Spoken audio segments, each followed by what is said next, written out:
Lagi na nagugas ang pinggan dito araw-araw. Yung mga kapatid ko, walang ginagawa, magmamang. Yung isang mataba, lagi nagmamamang. Tapos, lagi na lang sila hindi nabuhugas. Ako na lang lagi nabuhugas.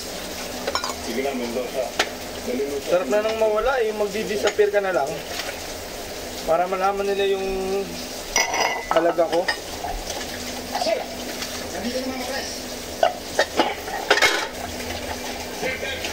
Tapos pag nagsumbong ka sa nanay mo, ayaw ka naman pakinggan.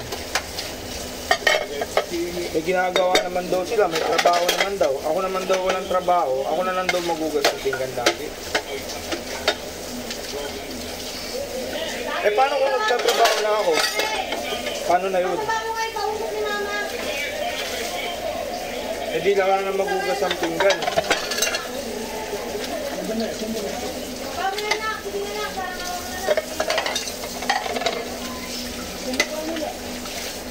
Pagka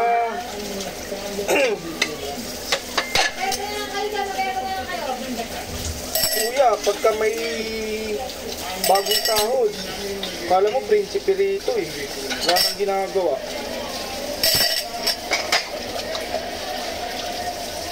Pero pagka ako, mag-email lang saglit, bawal na. Iagis na agad yung cellphone. Napaka-unfair ng mundo.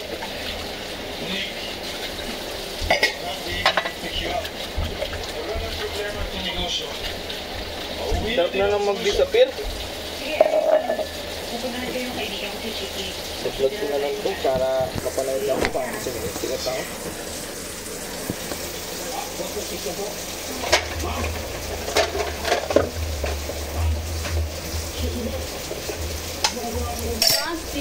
Doon binili na lang kayo ng ano, ng yung plastic na ano, na pinggan sa baso para tatapon na lang. Lagi magugas ang pinggan eh.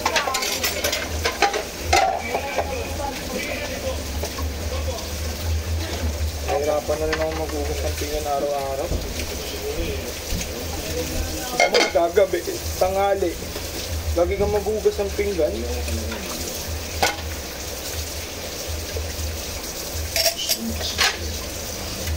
Bakit wala akong trabaho?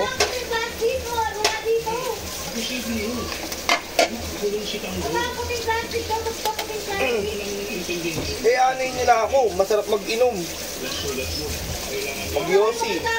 Diba? Mamaya sasabihin ng ibang tao, mga tropa mo, hindi ka na sumasama sa amin. Siyempre, mapapahiya ako yun. Baling di na ako magtrabaho kaysa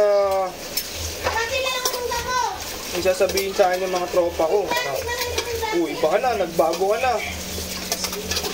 Ayoko nung sasabihin ng masasama ng mga kaibigan ko eh.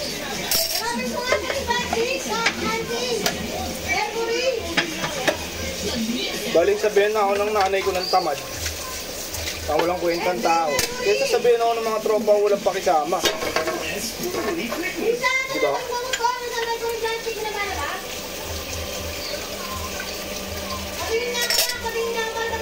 Iintindihin ko yung mga kaibigan ko sa mga tropa ko. Siyempre, tropa ko yun eh. Nakakaya pagka may nasabi silang masama sa akin. Pero pangit pa rin yung ganito. Lagi ako nagugas ng pinggan. Pag nakita ng mga tropa ko na nagugas ako ng pinggan, asa rin nila ako.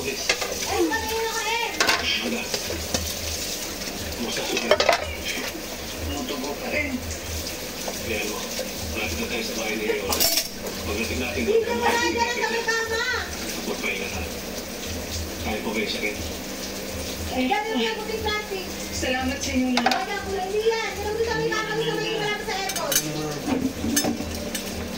Sabay mo. Yung mga kapante, masyado maraming tao. Sigurado ako, hindi tayo makarating sa bahay ni Oli. Ngayong kotse. Mabuti pa.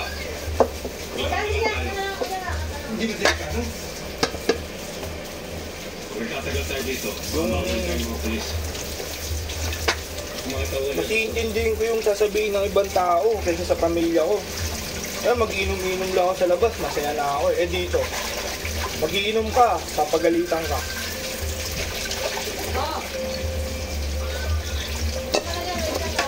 Siyempre, mas mahalaga yung sasabihin ng ibang tao kaysa sa sasabihin ng nanay ko, sa ng mga kapatid ko.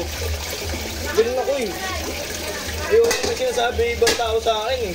Pinapakialaman ko lahat ng sinasabi sa akin ng ibang tao. Kasi mas importante yung ibang tao kaysa sa pamilya ko eh. Diba?